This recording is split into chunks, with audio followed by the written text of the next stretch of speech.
Everyone. இப்போ பார்த்தீங்கன்னா நமக்கு வந்து ஃபோக்கஸ் சில நேரத்தில் வந்து அவ்வளவா இருக்காது. இப்போ பார்த்தீங்கன்னா நம்ம ஒரு நாவல் தான் படிக்கணும்னு நினைப்போம், ஒரு கிரைம் நாவல் படிக்கணும்னு நினைப்போம். அது படிக்கிறதுக்கு 1 மணி நேரம் ஆகும். 1 மணி நேரத்துக்குள்ளார முடிச்சிடலாம்னு தெரியும். ஆனால் எடுத்து வச்சோம்னா 2 நிமிஷத்தில் நம்ம ஃபோன் எடுத்து பார்ப்போம், அல்லது சேர்ல இருந்து கீழே இறங்கி உட்காருவோம், ஏதோ ஒரு வேலையை பண்ணிட்டு இருப்போம்.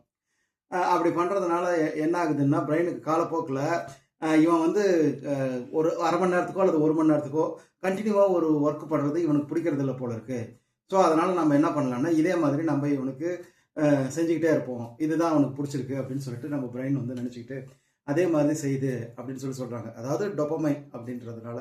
இப்போ என்ன பிரச்சனைனா, அதை எப்படி சார் மாற்றுறது அப்படின்னா, ரொம்ப எளிமையான ஒரு பயிற்சி இருக்குது.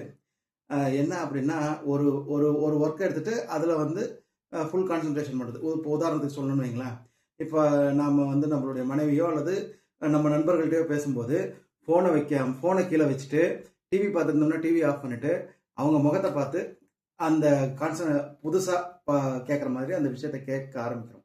அப்படி கேட்க ஆரம்பிக்கும் போது ஒரு 2 நிமிஷம், 3 நிமிஷம், 5 நிமிஷம் அப்படின்னு சொல்லிட்டு நம்ம ஃபோக்கஸ் இம்ப்ரூவ் ஆகிறத பார்க்கலாம். நன்றி.